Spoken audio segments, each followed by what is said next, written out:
कल विधानसभा में जो हंगामा हुआ उसको लेकर तेजस्वी यादव ने आज सोशल मीडिया पर रिएक्ट करते हुए कहा कि उनके बोलने से विपक्ष घबरा जाता है, मतलब सत्ता पक्ष घबरा जाता है। जब वो बोलते हैं तो सरकार के आधा दर्जन मंत्री खड़े हो जाते हैं। एक्चुअली कल जब तेजस्वी बोल रहे थे तो उप मुख्यमंत्री सम्राट चौधरी ने लालू यादव का नाम लेते हुए उन पर बड़ा हमला बोला था और कहा था जिसका बाप अपराधी हो वो क्या बोलेगा, और इस पर खूब हंगामा जो है वो कल हो गया था। इसका जवाब उन्होंने आज दिया।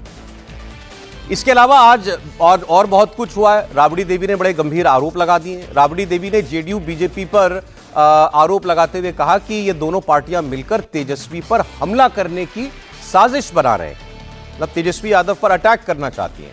राबड़ी देवी ने कहा कि तेजस्वी यादव की जान को खतरा है, उनको 4 बार मारने की कोशिश हुई है। यही नहीं, उन्होंने कहा कि उन्होंने बीजेपी और जेडीयू वालों को नाली का कीड़ा कहा। इसके बाद बीजेपी के नेता श्रवण कुमार ने राबड़ी देवी को जवाब दिया।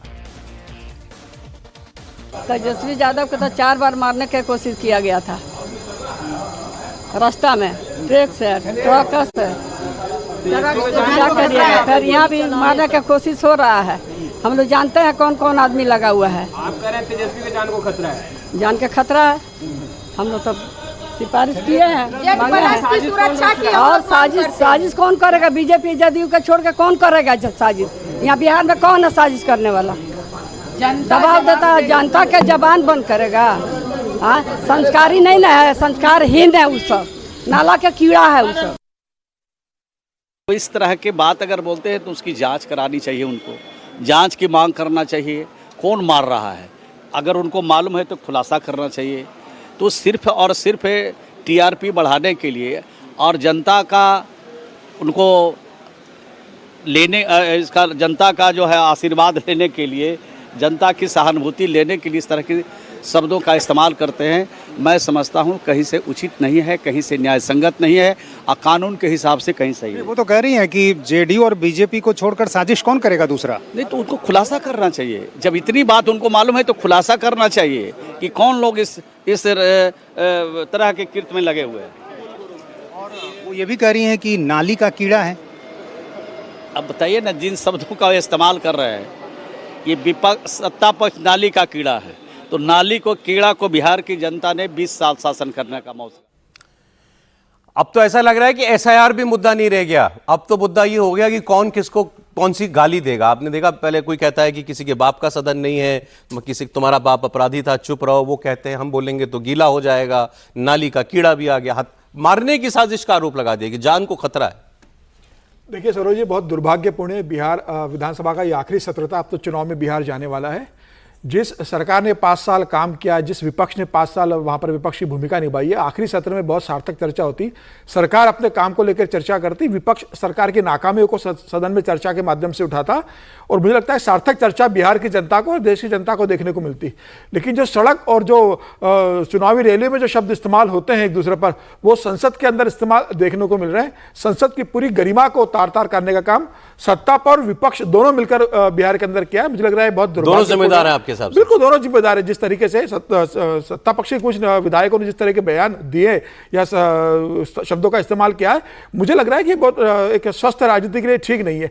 अब एसआईआर की बात पर इतना बिहार विधानसभा में इतना हंगामा हो रहा है। क्या बिहार सरकार ने एसआईआर का निर्णय लिया था कि एसआईआर करवाने जाएंगे? ये क्या बिहार सरकार का अधिकार क्षेत्र में आता है?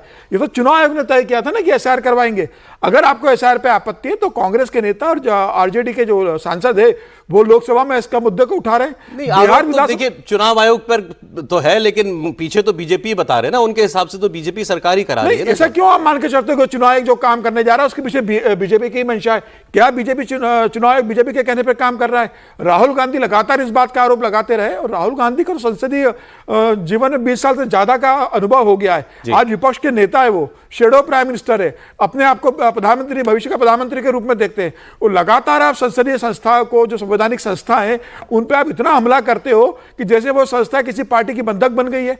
आप देश के अंदर पार्लियामेंट में बोलते हो, आप चुनाव की रैलियों में बोलते हो, आप पत्रकार वार्ता में संवैधानिक संस्थाओं पे प्रश्न खड़ा कर देते हो। आप जब विदेश जाते हो तो आप वहां कह देते हो कि देश के अंदर लोकतंत्र खत्म हो चुका है पूरी तरीके से।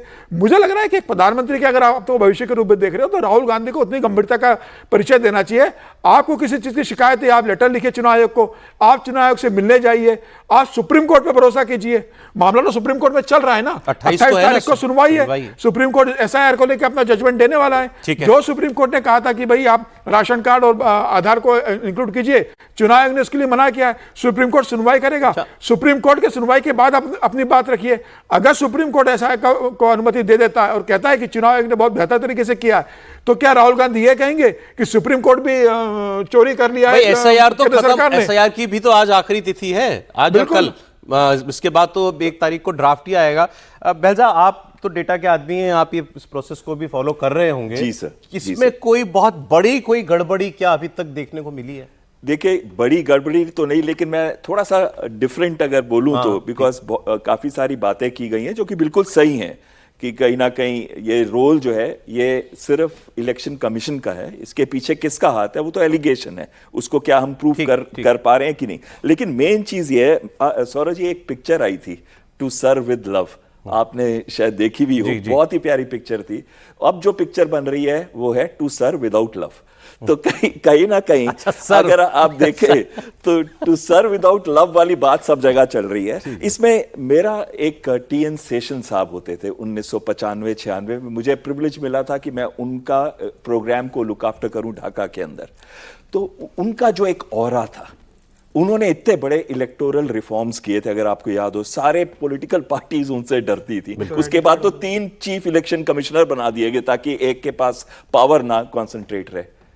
आज कहीं ना कहीं चीफ इलेक्शन कमिश्नर का वो ऑरा कम हो गया। ये मेरा अपना परसेप्शन है, जिस हिसाब से उनको देखा जाता है। मैं आपको टोकूंगा नहीं बीच में, लेकिन पॉइंट है, आप बोलिए। जी, दूसरी चीज है कि अगर आपने स्पेशल इंटेंसिव रिवीजन करना है तो क्या कुछ समय पहले, जो कि काफी शॉर्ट लग रहा था शुरू में हमको भी, कि अगर 8 करोड़ के करीब हैं तो उनका कैसे आप चेक कर पाएंगे 1 महीना या 25 दिन के अंदर, और अब 61 लाख वोटर्स जो है कहीं ना कहीं उनका नाम हट जाएगा, जिसमें से 31.5 लाख जो है वो कहते हैं परमानेंटली शिफ्टेड हैं। तो ये जो 31.5 लाख परमानेंटली शिफ्टेड हैं, इस पे भी प्रश्न बन सकते हैं बाद में, क्योंकि जो पलायन कर चुके हैं उसका नंबर 75 लाख से 1 करोड़ के बीच में है, जो कि कहीं भी किसी ने एक्यूरेटली अभी तक आंका नहीं है, कहीं मुझे वो फिगर्स नहीं मिले हैं। तो इसके ऊपर भी आगे जाके प्रश्न आ सकता है। चौथी बात जो इसके अंदर आती है कि शुरू में ये कहा गया था कि इसकी जरूरत इसलिए है क्योंकि बहुत सारे ऐसे हो सकते हैं जो हमारे देश से ही ना हो, जैसे कि बांग्लादेशी, नेपालीज, म्यांमारीज। लेकिन अभी तक इलेक्शन कमीशन ने यह नहीं बताया कि कितने बांग्लादेशी, म्यांमारीज या फिर नेपालीज को उन्होंने इसमें से निकाला। ये अब एक बार भी इसका कहीं पे भी मेंशन नहीं है। दूसरी चीज है कि इसी वोटर लिस्ट से, इलेक्टर लिस्ट से पिछले साल पार्लियामेंट्री एग्जाम्स, पार्लियामेंट्री इलेक्शंस भी हुए थे, तो क्या उन पर भी प्रश्न नहीं उठ जाता इसके बाद? और आखिरी चीज जो मैं बोलना चाहता हूं इसके अंदर वो ये है कि इस बार जो है रिस्पॉन्सिबिलिटी वोटर पे शिफ्ट हो गई है, इलेक्टर पे शिफ्ट हो गई है। उसे प्रूव करना है कि मैं वोटर हूं, आप मुझे लेके आइए। तो क्या ये सही है इतने शॉर्ट पीरियड के अंदर?